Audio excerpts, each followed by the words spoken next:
My name is Jade, and at 32 years old, I never expected my own family would erase me from my father's life.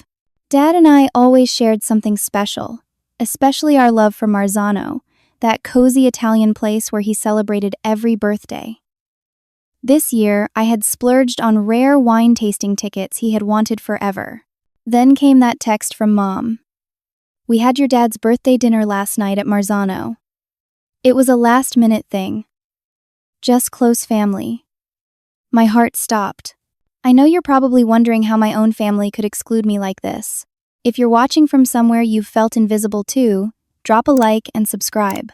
As for what I discovered when I checked social media that night, growing up in the Harrison household meant navigating complicated family dynamics that I only fully understood as an adult. My father, William, now 58, has always been the gentlest soul in our family. With salt and pepper hair and laugh lines around his kind eyes, Dad worked as an architect who could spend hours telling me about the stories behind different buildings. He loved his family deeply, but had one critical flaw that affected everything. He always yielded to my mother. Mom, Diana, 56, ran our home like a tightly controlled ship. With her perfectly styled blonde bob and immaculate clothing, she commanded respect and often fear. She worked as a hospital administrator, and that same organizational efficiency transferred to how she managed our family. Everyone had their place in her system, with one clear pattern I noticed early on. My older sister Allison was the golden child. Allison, 35, inherited Mom's blonde hair and commanding presence. 3 years older than me, she learned early how to work the family system to her advantage. As a marketing executive at a prestigious firm, she embodied success in ways Mom approved of: visible, traditional, and status-oriented. Allison mastered the art of manipulation, wrapping Dad around her finger while simultaneously aligning perfectly with Mom's vision. Then there was me. I took after Dad with dark hair and what he called a creative spirit. While I eventually built a successful career as a graphic designer, my path was less conventional. I went to art school instead of business school. I chose freelance work before landing at a startup. Each choice seemed to disappoint Mom in ways she never bothered to hide. "Your sister never gave us these problems," became a familiar refrain whenever I made choices that didn't fit Mom's plan. The one bright spot was my relationship with Dad. While Mom and Allison bonded over planning and organizing, Dad and I connected through creativity and simple pleasures. When I was 8, he started taking me fishing at Lake Merritt on Saturday mornings. Mom and Allison never wanted to join, preferring their shopping trips. "Just us creative souls," Dad would say as he patiently taught me to bait a hook or cast a line. These mornings became our sacred tradition. Baseball games followed the same pattern. Mom found them boring, and Allison mirrored this opinion perfectly. So Dad and I developed our own ritual of attending Oakland athletics games, complete with hot dogs and matching caps. I still have the worn scorecard from the first game he taught me to track the plays. "You see, Jade, baseball is like life. You fail more than you succeed, but you keep stepping up to the plate," he explained, giving me wisdom disguised as sports talk. Our most meaningful connection came through cooking. Dad's Italian heritage meant food was his love language. Every Sunday, he taught me family recipes passed down from his grandmother. Mom and Allison would occasionally join for the eating, but never the preparation. The kitchen became our sanctuary. "Cooking is art and science together, just like you and me," Dad would say as we kneaded pasta dough side by side. These special bonds with my father only seemed to deepen the divide between me and the rest of my family. As I grew older, the exclusion became more systematic and less subtle. Mom and Allison formed an alliance that was difficult to penetrate. They shared looks across the dinner table, had private jokes, and made plans that often conveniently excluded me. "We thought you would be busy," became the standard explanation when I discovered family decisions had been made without my input. "It just made more sense this way," was another favorite when holiday plans somehow never accommodated my schedule. I might have written it off as normal family friction if not for the patterns. Important discussions about family vacations happened during calls I wasn't part of. Dinner plans changed last minute when I had already arranged to attend. Family photos were scheduled when I had unmovable work commitments. By my late 20s, I had developed strategies to cope. I maintained my close relationship with Dad through our one-on-one activities. I built a strong circle of friends who became my chosen family. And for 3 years, I had Jason, my boyfriend, who I thought understood the complicated dynamics I navigated. Jason Thompson entered my life at 29. Tall, charismatic, with an easy smile and ambition that matched my own. He seemed perfect. He worked as a financial analyst, blending the creative and analytical in ways I found fascinating. For the first year, he was everything I wanted in a partner: supportive, understanding, and seemingly on my side when it came to family issues. "Your mom and sister are something else," he would say after difficult family gatherings. "I don't know how you handle it so gracefully." In retrospect, I should have noticed how his relationship with my family evolved. What started as polite distance gradually transformed. Mom began calling him directly about family matters instead of going through me. Allison started tagging him in social media posts, inside jokes I wasn't part of. He began arriving at family functions separately from me, sometimes staying later after I had left. "Your mom invited me to lunch to discuss the holiday plans," he mentioned casually one day. "She says you're too busy to help coordinate." I expressed my concerns, but Jason dismissed them. "They're just trying to include me in the family. Isn't that what you wanted?" Our relationship deteriorated for many reasons. But his growing alliance with my mother and sister ranked high among them. The final straw came when I discovered he had attended a family gathering at my parents' house on a weekend when Mom had specifically told me we're not doing anything special. We broke up 8 months ago after 3 years together. The split was messy, with Jason somehow positioning himself as the victim. Even more confusing was how my mother and sister rallied around him. "He's really torn up about this, Jade," Mom said during one of our increasingly rare phone calls. "I don't think you realize how hard this has been for him." I found it strange when Jason continued to appear in Allison's Instagram stories, or when Mom mentioned running into him by chance at restaurants near their home. But I tried to focus on moving forward, establishing stronger boundaries, and maintaining my special connection with Dad. Which brings me to last month, when Dad's 58th birthday was approaching. Despite everything, family birthdays remained sacred occasions. Dad's birthday was especially important, always celebrated at Marzano, the Italian restaurant where he proposed to Mom and where we marked every major family milestone. I had no idea that this birthday would become the catalyst for uncovering years of calculated exclusion and betrayal that ran deeper than I ever imagined. 2 weeks before Dad's birthday, I started planning something special. Dad had mentioned several times his desire to attend the Napa Valley Reserve tasting, an exclusive event featuring rare Italian wines that perfectly aligned with his passion for his heritage. Tickets were expensive and difficult to secure, but I had saved for months and called in favors from a client who worked in the wine industry. When I finally received the confirmation email with 2 tickets for the weekend after his birthday, I felt a wave of excitement. This would be something just for us, another chapter in our special father-daughter relationship. I immediately called Dad to wish him an early happy birthday, and to hint at the surprise. "Nothing fancy needed this year, sweetheart," he said with his characteristic humility. "Just being with family is all I want." I asked if there were plans for his actual birthday dinner at Marzano, expecting to coordinate with Mom and Allison as we always did for family celebrations. "I assume your mother is handling that as usual," he replied. "You know how she likes to organize these things." That same day, I texted Mom, looking forward to Dad's birthday dinner. "What time should I arrive at Marzano?" Her response came hours later. "Nothing finalized yet. We'll let you know." I found this odd since Mom typically planned these events weeks in advance, with multiple family text messages about timing, gifts, and details. Still, I didn't want to create issues, so I simply acknowledged her message and waited. 3 days later, with still no details, I tried again, this time messaging Allison.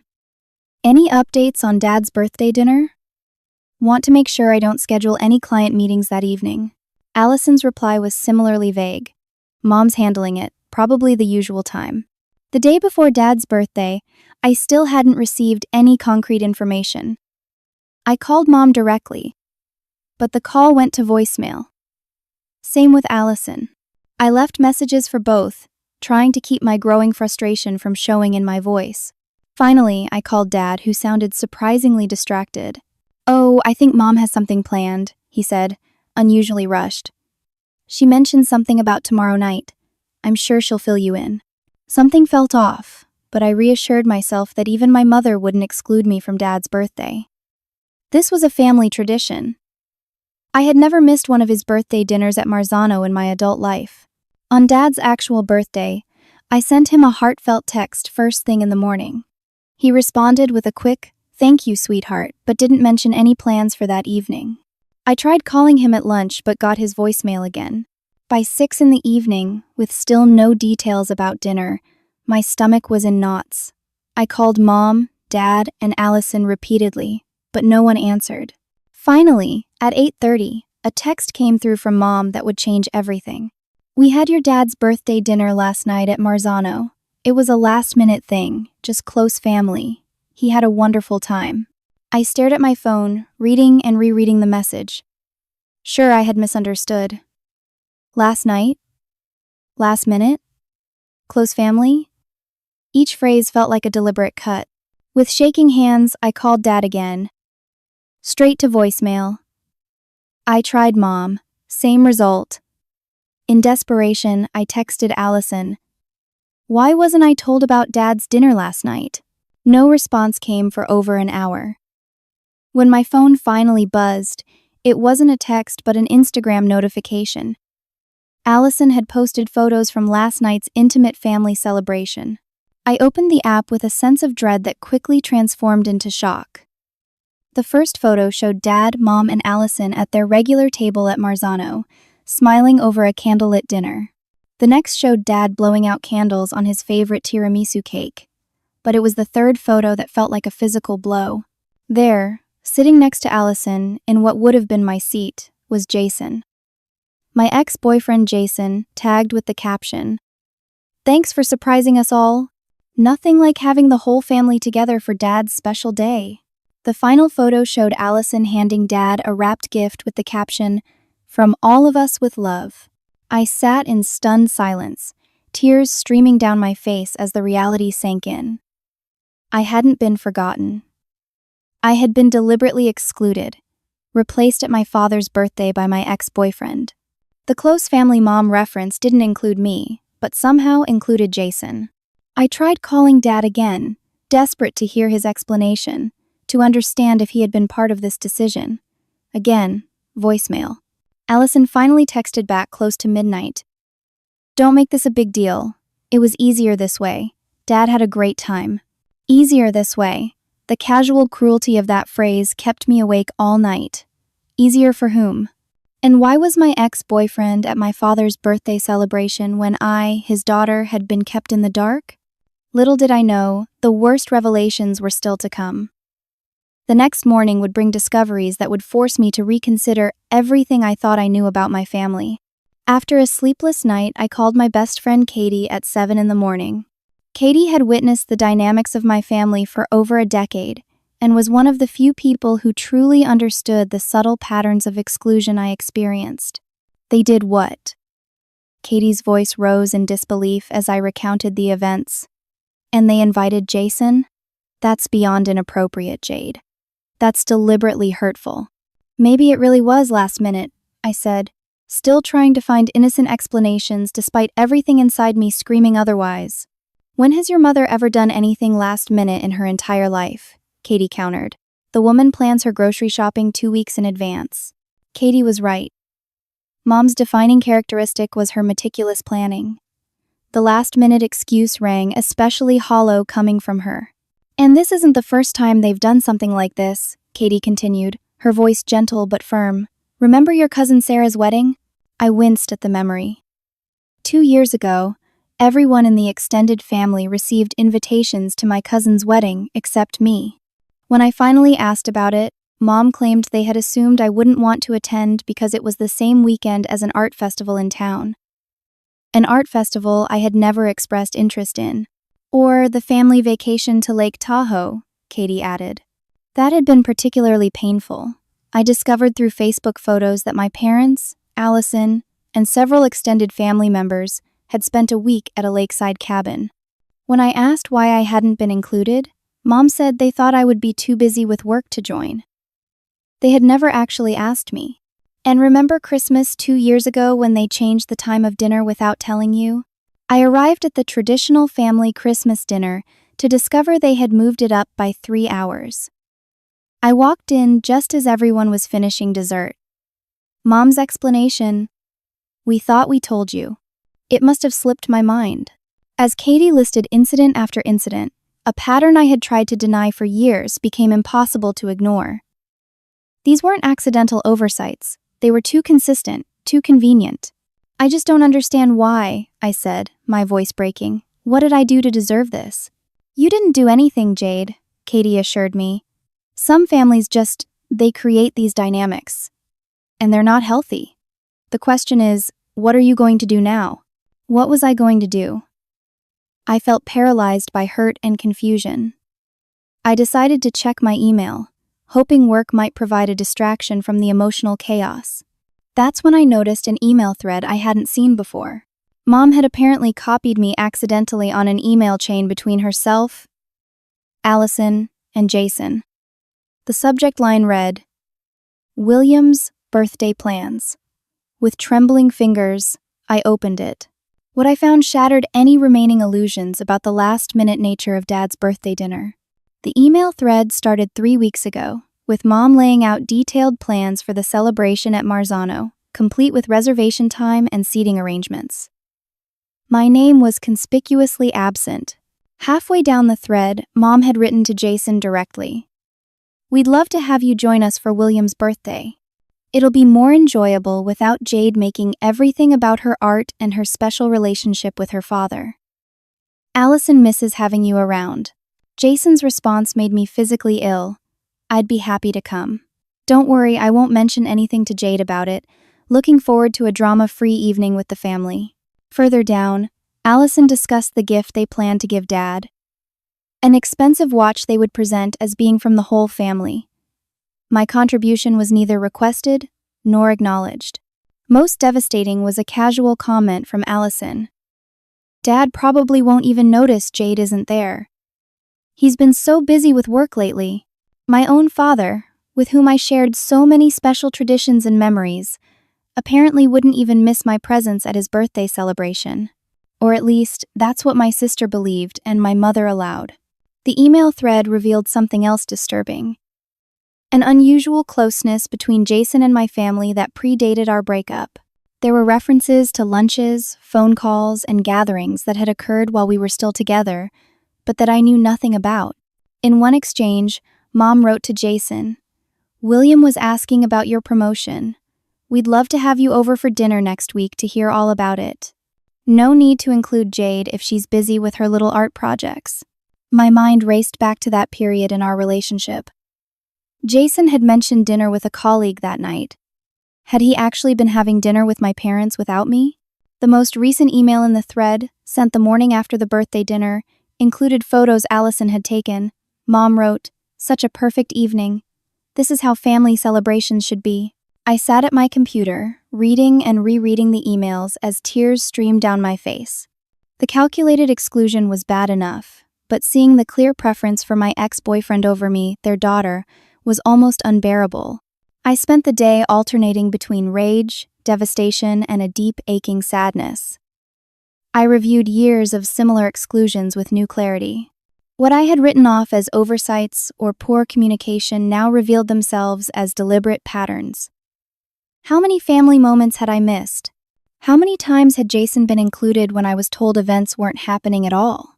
Most painful was the realization about my father. Had he been complicit in these exclusions? Or was he too being manipulated by Mom and Allison? I desperately wanted to believe the latter, but the doubt gnawed at me. By evening, I had moved beyond shock into resolve. This pattern had been allowed to continue because I had never directly confronted it. I had accepted excuses, swallowed my hurt, and tried to maintain peace at the cost of my own dignity. That ended now. As I lay in bed that night, I made a decision that would irrevocably change my family dynamics. In the morning, I would make sure my father saw exactly what had been happening behind his back. The next morning, I woke with absolute clarity about what needed to be done. With steady hands, I forwarded the entire email thread to my father, adding just one sentence. "Dad, I thought you should know why I wasn't at your birthday dinner." I didn't elaborate or add emotional commentary. The emails spoke for themselves more powerfully than any explanation I could offer. After sending it, I sat at my kitchen table drinking coffee, waiting for the inevitable fallout. It came 30 minutes later when my phone rang with my father's name on the screen. I answered, heart pounding. "Jade." His voice sounded strange, strangled almost. "I just read. I don't understand. They told me. They said, you knew about the dinner." "What exactly did they tell you, Dad?" I asked, keeping my voice calm despite the emotion building in my chest. "Your mother said she had invited you weeks ago, but you had a work commitment you couldn't break," he explained, confusion evident in his voice. "She specifically said you were disappointed but would make it up with a lunch just the two of us later this week." Another lie, another manipulation. I closed my eyes, absorbing this new deception. "And Jason? Why was he there?" I asked. "Allison said he stopped by to drop off some documents I had requested about investment options," Dad said slowly, clearly working through the inconsistencies in real time.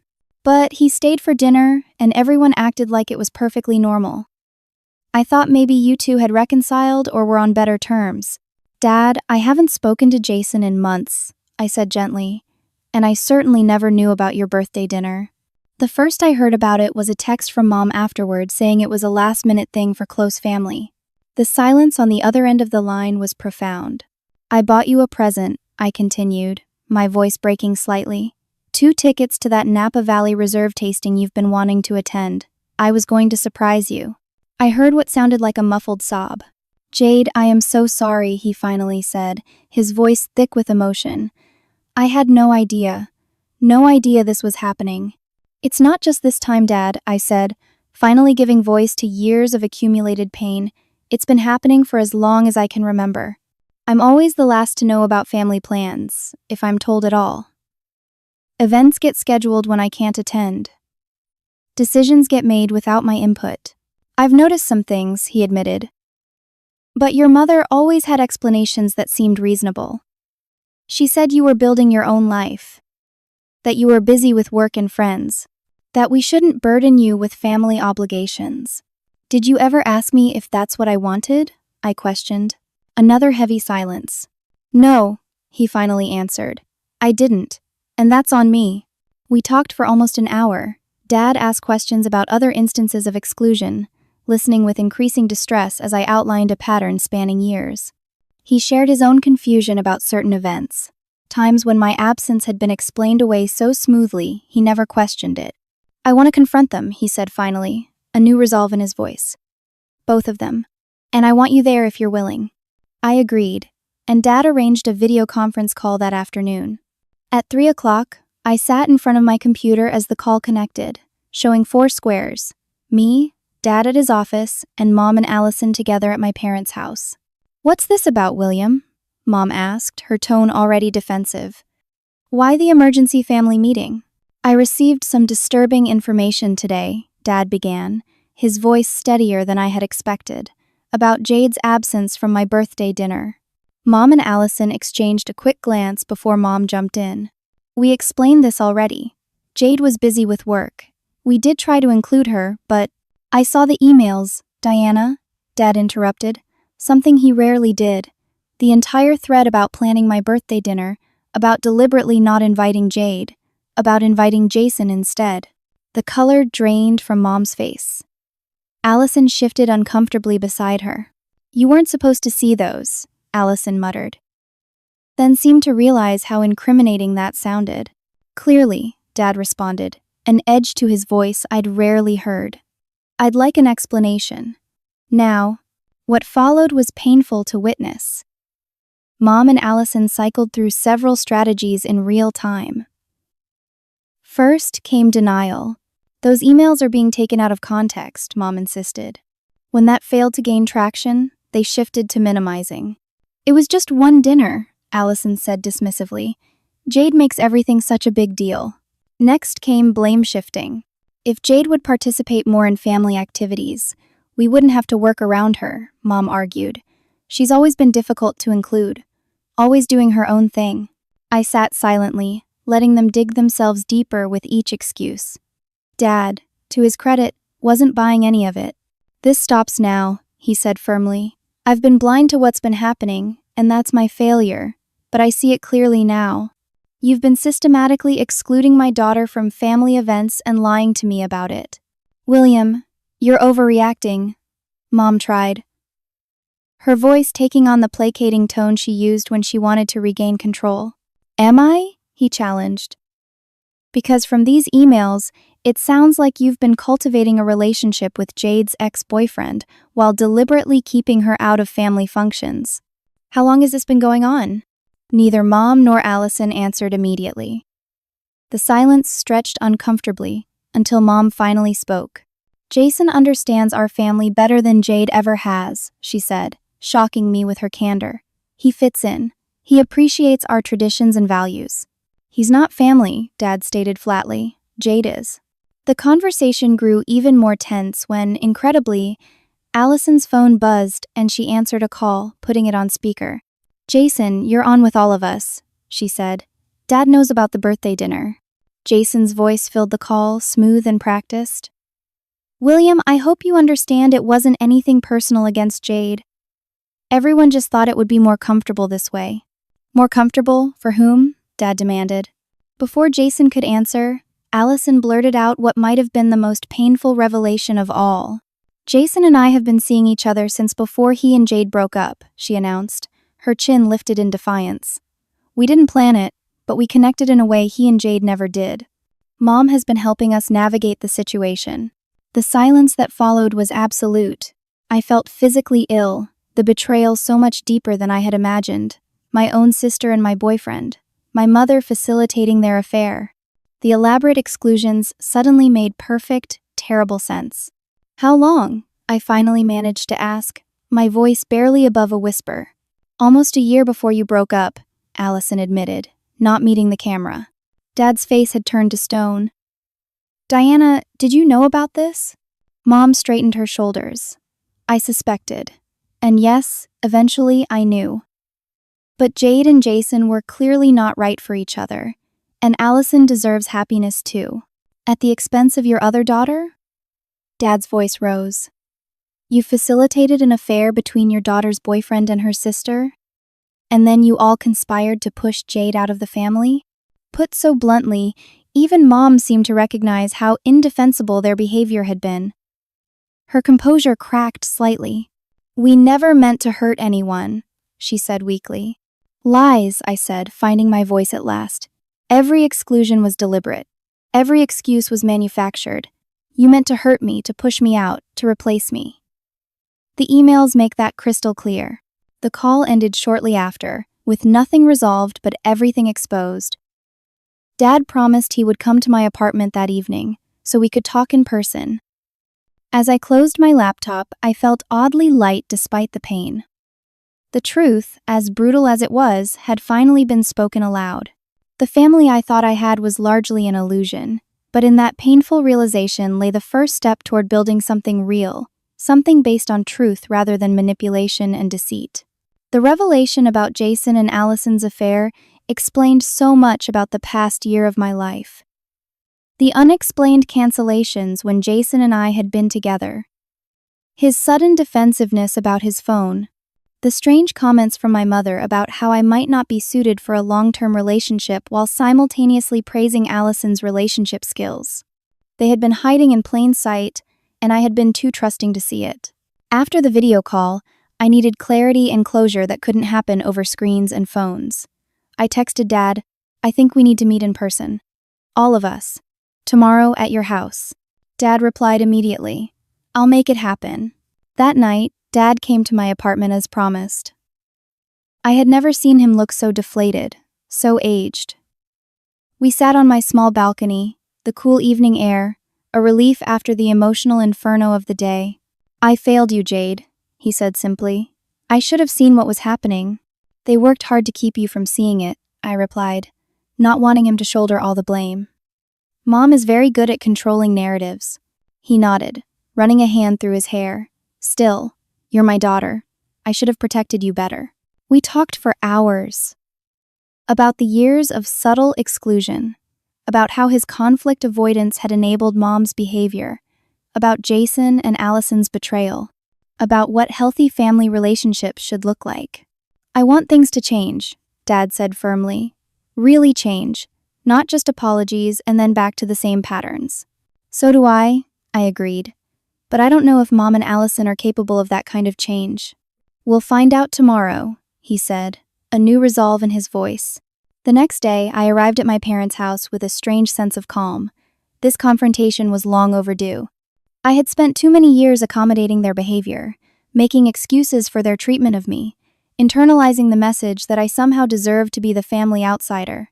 Mom opened the door with a tight smile. Jade, your father insists we need to have this conversation. We do, I replied simply, walking past her into the living room, where Dad and Allison were already seated in palpable tension. No one spoke for several long moments. Finally, I broke the silence. I've spent years trying to understand what I did to deserve being treated like an unwelcome guest in my own family, I began, my voice steady. I made excuses for canceled plans, last-minute changes, and decisions made without me.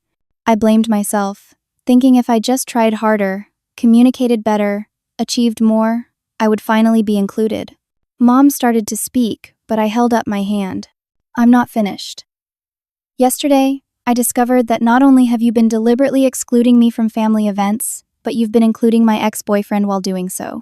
And beyond that, my own sister and mother facilitated an affair between Allison and Jason while I was still in a relationship with him. Allison had the decency to look uncomfortable, though Mom maintained her composure. The level of betrayal is staggering, I continued. But it's also clarifying. This isn't about me being too busy or too difficult or too anything. This is about a family dynamic that you created and maintained, because it worked for you, regardless of how much it hurt me. That's not fair, Allison interjected. You've always been dramatic, Jade. Always had to be the center of attention with your special relationship with Dad. Is that what this is about? I asked, genuinely curious. Jealousy over my relationship with Dad? You always had to be Daddy's special girl, Allison spat.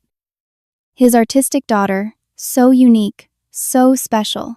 Mom and I could never compete with that. This was never a competition, I said, genuinely confused. Dad loves both of us. Differently, Mom cut in, her voice tight. He's always had a soft spot for you, Jade. Always made excuses for your choices. Your impractical career. Your instability. I looked at Dad, who seemed as stunned by these admissions as I was. So you punished me for it? I asked. By excluding me from family events? By encouraging my sister to pursue my boyfriend? An uncomfortable silence fell. Finally, Mom spoke, her voice softer but no less controlled. It wasn't like that, not exactly. But yes, there was resentment. Allison has always done everything right. College, career, stability. You chose a different path.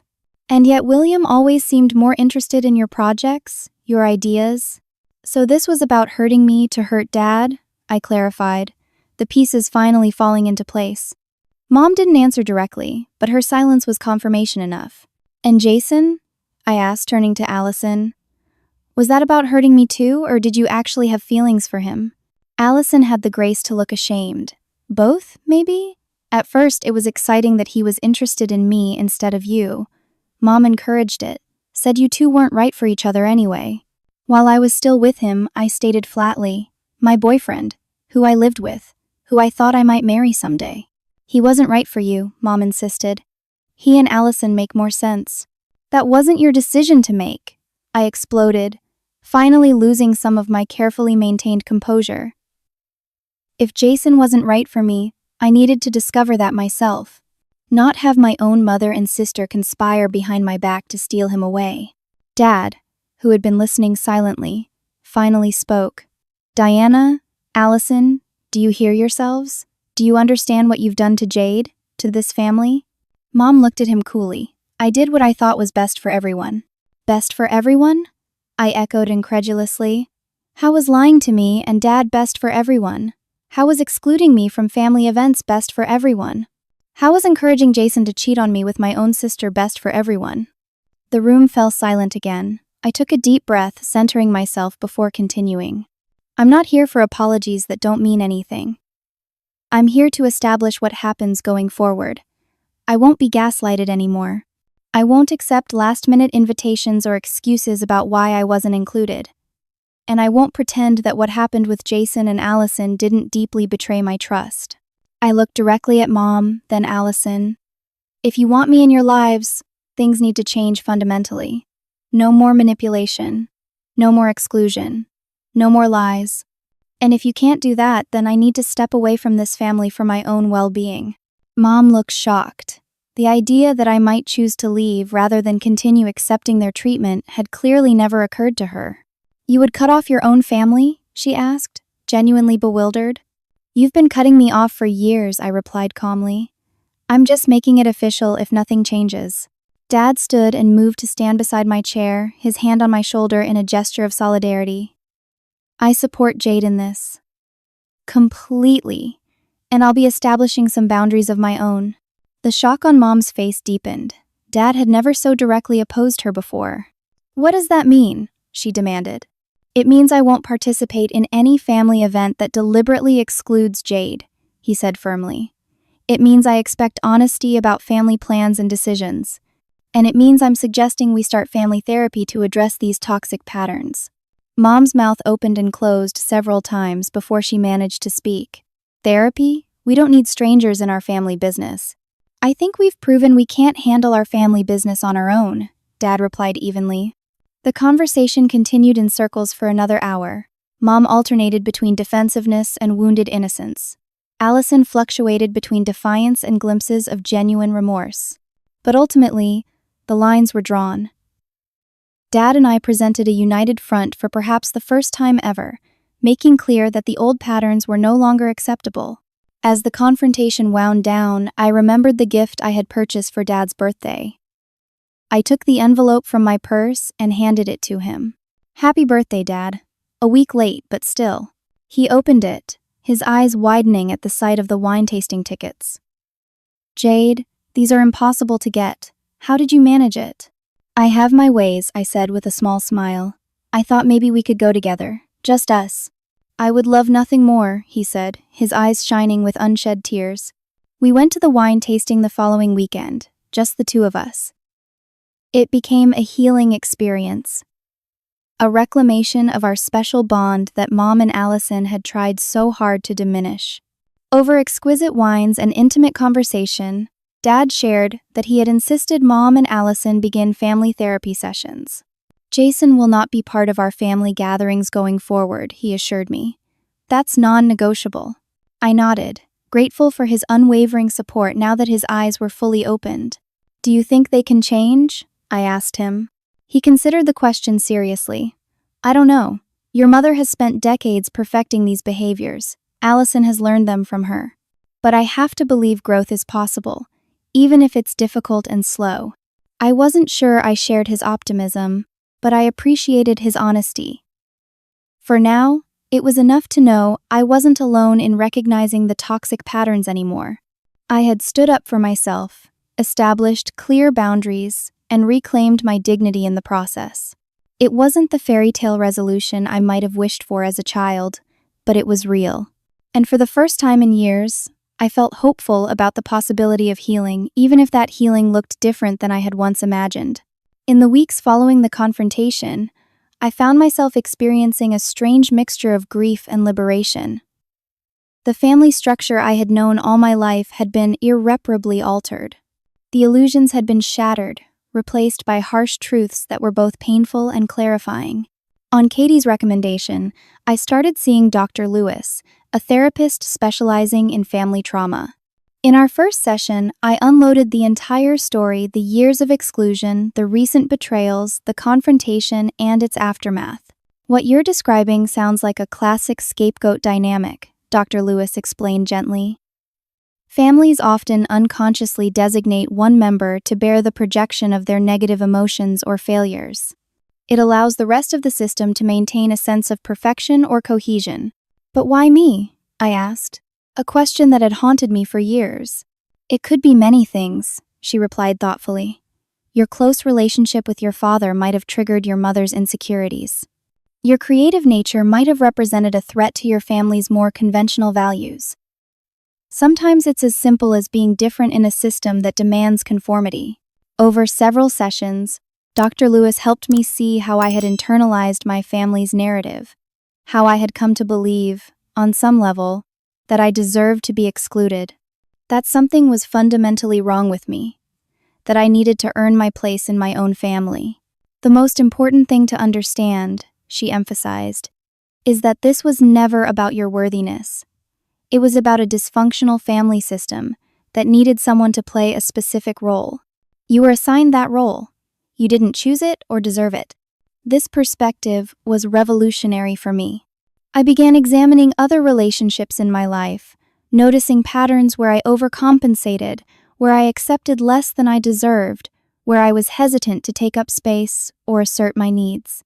Your mother and sister might never fully acknowledge or understand the harm they caused, Dr. Lewis cautioned during one particularly difficult session. Your healing can't depend on their recognition or apology. Then what does it depend on? I asked, feeling adrift. On you recognizing your own worth, establishing healthy boundaries, and building connections with people who value you as you are, she said simply. With this guidance, I began consciously expanding my support network. Katie had always been a rock, but I reached out to other friends. I had somewhat neglected during my years with Jason. I joined a creative professionals group that met weekly, finding community among other artists and designers who understood my passion and drive. Inspired by my own experience, I started a blog called Family Scapegoat Recovery, sharing my journey without identifying details. To my surprise, the blog quickly gained followers, other people who recognized their own experiences in my words. I thought I was alone, one commenter wrote. I thought I was crazy for feeling excluded from my own family. Thank you for giving me the words to understand what's happening. The blog became both therapeutic for me and a lifeline for others. I received messages daily from people sharing their own family dynamics, asking for advice, or simply expressing gratitude for the validation my story provided. What had begun as personal catharsis evolved into a genuine community. Meanwhile, my relationship with Dad grew stronger and more authentic. Without Mom's interference, we established a standing Saturday morning breakfast where we could talk openly about anything and everything. For the first time, he shared his own struggles in the marriage, how Mom's controlling behavior had slowly eroded his confidence and autonomy over decades. I didn't see it happening, he confessed during one of these breakfasts. It was so gradual, a suggestion here, a criticism there. Before I knew it, I was second-guessing every decision, deferring to her judgment even when it felt wrong. Why did you stay? I asked, genuinely curious. He considered the question carefully. Comfort, fear of change, concern for you and Allison, and there were good times too, especially in the beginning. But mainly, I think I lost the ability to imagine a different life. And now? I pressed gently. A small smile crossed his face. Now I'm starting to remember who I was before, who I could still be. These candid conversations gave me a new appreciation for Dad's journey. He wasn't just supporting me in establishing boundaries, he was learning to establish his own as well. The situation with Mom and Allison evolved more slowly and with greater complication. As Dad had insisted, we began family therapy sessions. The first few were excruciating. Mom arrived with a list of grievances against me, positioning herself as the victim of my unreasonable expectations. Allison alternated between hostile silence and tearful self-justification. Dr. Carter, our family therapist, was skilled at cutting through the deflection and denial. Diana, she said firmly during our third session, I noticed that whenever we approached discussing how Jade felt excluded, you immediately shift to how you felt wronged by her. Can we stay focused on understanding Jade's experience first? Mom bristled visibly, but made an effort to listen as I described specific instances of exclusion and gaslighting. For the first time, I watched her actually absorb the impact of her actions, if only momentarily. By our sixth session, small breakthroughs began to occur. Mom reluctantly acknowledged that she had indeed deliberately excluded me from certain family events. I told myself it was because you wouldn't enjoy them anyway, she admitted. But that wasn't my decision to make. Allison's progress came in fits and starts. One session, she would seem genuinely remorseful about her affair with Jason. The next, she would revert to blaming me for not being attentive enough to him. Dr. Carter gently but firmly guided her toward taking responsibility for her choices. Whether or not Jade was the perfect girlfriend is irrelevant, she explained to Allison. You chose to pursue a relationship with your sister's partner behind her back. That choice was yours alone. Outside of therapy, I maintained careful boundaries. I declined invitations to casual family gatherings, explaining that I needed time and space to heal. Instead, I focused on structured interactions within the therapeutic setting, where patterns could be identified and addressed in real time. Dad respected my boundaries completely, continuing our one-on-one time while navigating his own increasingly assertive role in the marriage. Mom struggled more, occasionally lapsing into guilt trips or passive-aggressive comments about my absence. But to her credit, she continued attending therapy and making halting efforts to understand her behavior. Unexpectedly, just as family relationships were beginning to shift, I met someone new. Marcus was a web developer who had hired me to design the interface for his latest project. Our professional collaboration quickly revealed a deep compatibility and mutual respect. When I eventually shared the complex story of my family dynamics, I was struck by his response. Unlike Jason, who had ultimately used my family vulnerabilities against me, Marcus listened with genuine empathy and zero judgment. Family systems are complicated, he said thoughtfully. And it sounds like you're doing the hard work of understanding yours. That takes incredible courage. As our relationship developed, Marcus demonstrated a consistent respect for my boundaries that felt revolutionary after years of having them disregarded. He never pressured me to introduce him to my family before I was ready. He supported my continued therapy without minimizing my experiences. And he celebrated my growing blog community as an important contribution rather than dismissing it as dwelling on the past. 6 months after Dad's birthday dinner fiasco, I had created a life that felt authentically mine.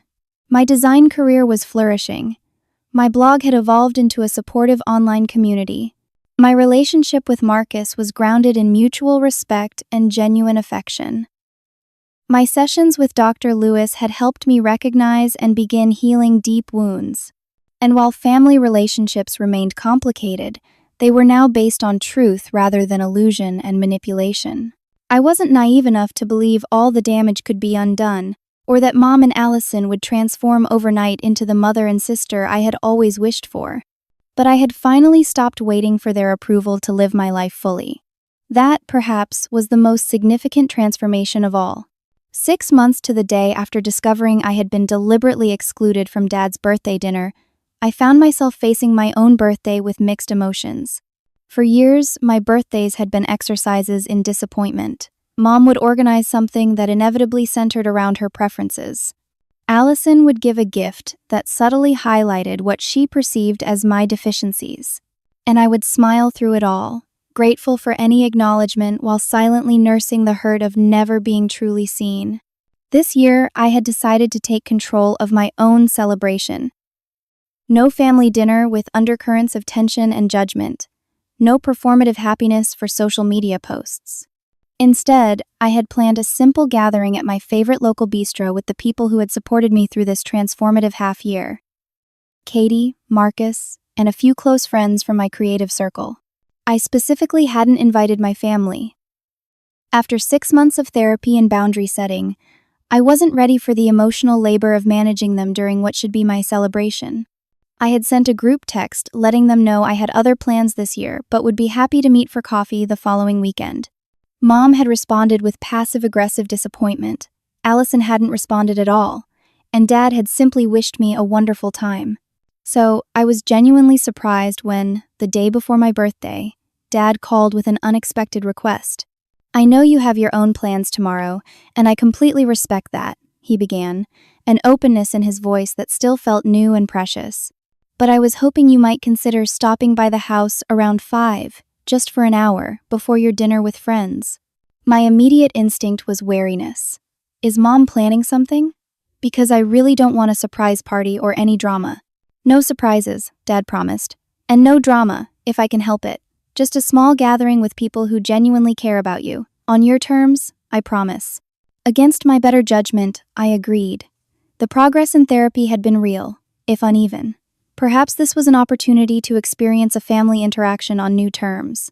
The following day, I arrived at my parents' house precisely at 5, prepared for a quick appearance before meeting my friends at 7. I had deliberately dressed up in a way that made me feel confident, an emerald green dress that complemented my eyes, hair styled in loose waves, the delicate gold necklace Marcus had given me for our 3-month anniversary. Dad opened the door with a warm smile and enveloped me in a hug. Happy birthday, sweetheart, thank you for coming. He led me to the back patio, which had been transformed with string lights and simple decorations.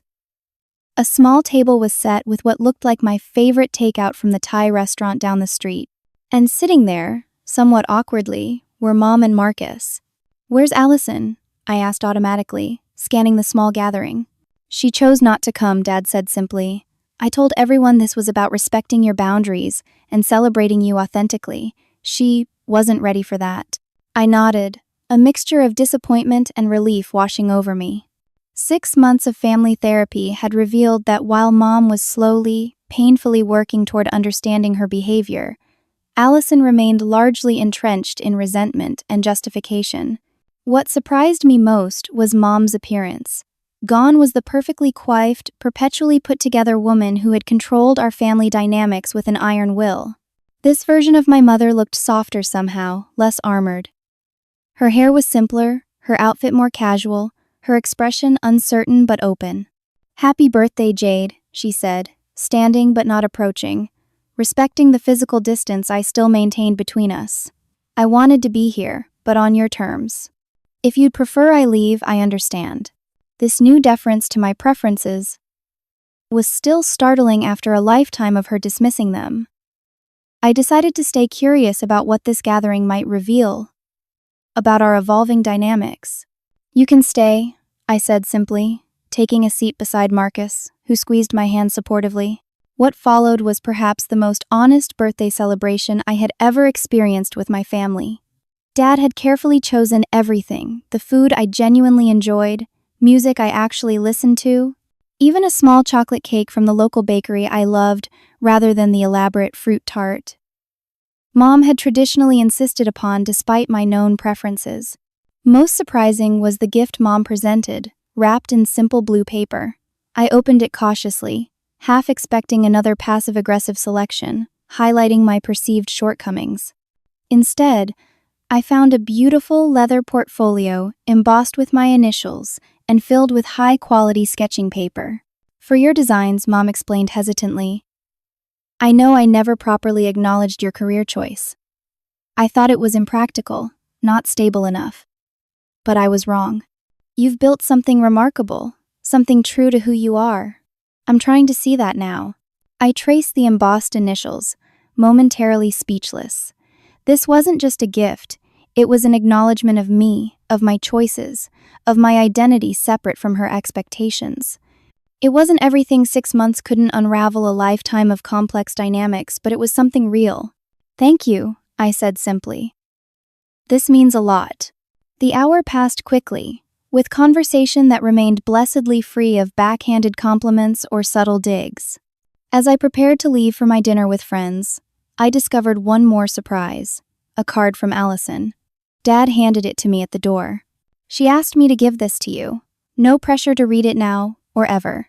Later that night, after a joyful dinner with my chosen family of friends, I opened Allison's card in the privacy of my apartment. Inside was a simple note.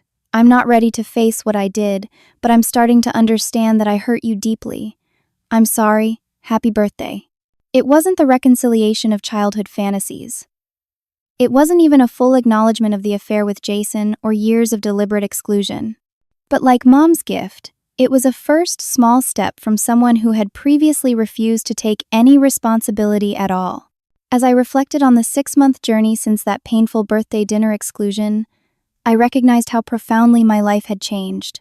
The forwarded email had been a catalyst, forcing into the open patterns that had festered in silence for decades. The initial pain had been excruciating, but necessary, like setting a broken bone so it could heal properly, rather than continuing to function in a damaged state. Through therapy, both individual and family, I had learned crucial truths that changed how I viewed myself and my relationships. First, that maintaining self-respect required boundaries. For years, I had accepted scraps of inclusion and affection, believing that having some place in my family, even a painful, diminished one, was better than risking no place at all. Learning to say this is unacceptable had been terrifying but ultimately liberating. Second, that not all family relationships could or should be saved at any cost. Some bonds were genuinely nurturing and worth fighting for, like my connection with Dad. Others might always be limited by the other person's capacity for growth and accountability. Accepting this reality wasn't failure, it was wisdom. Third, that healing happened on its own timeline. There were days I still seethed with anger over the birthday dinner, the affair, the years of exclusion. There were moments I backslid into old patterns of self-doubt and accommodation. Recovery wasn't linear, and that was okay. Perhaps most importantly, I had learned that family could be chosen as well as born. The community I built through my blog, the friendship with Katie that had sustained me through the darkest times, the developing relationship with Marcus based on mutual respect, these connections were every bit as valid and valuable as genetic ties. My phone buzzed with a text from Marcus. "How are you feeling after everything today?" I smiled, appreciating his consistent thoughtfulness. "Processing," I texted back. "But good, really good." And I was. Not because everything was resolved or perfect, not because Mom and Allison had transformed completely, or because all wounds had healed, but because I had finally stopped defining myself through their perception. I had reclaimed the narrative of my own life. The exclusion from Dad's birthday dinner, an event intended to hurt and diminish me, had instead become the catalyst for growth and authenticity. The very people who had tried to write me out of the family story had inadvertently given me the push I needed to write my own. As I prepared for bed on the night of my 33rd birthday, I felt a sense of peace that had eluded me for decades. The road ahead would still have its challenges. Family therapy would continue with its breakthroughs and setbacks. My relationship with Mom would likely always carry the scars of our history. Allison and I might never fully reclaim sisterly closeness. But for the first time, those limitations didn't feel like failures. They felt like reality, a reality I could acknowledge and work with rather than deny. A reality that included pain but also profound joy, authentic connections, and the freedom to define family on my own terms. Sometimes being excluded from a celebration becomes the invitation to create a life truly worth celebrating. Did you ever feel excluded from your own family? What boundaries have you set that helped you heal? Share your story in the comments. If this resonated with you, please like and subscribe for more stories about family dynamics, healing, and growth. Thank you for being part of this journey with me. Remember that your worth isn't determined by those who fail to see it,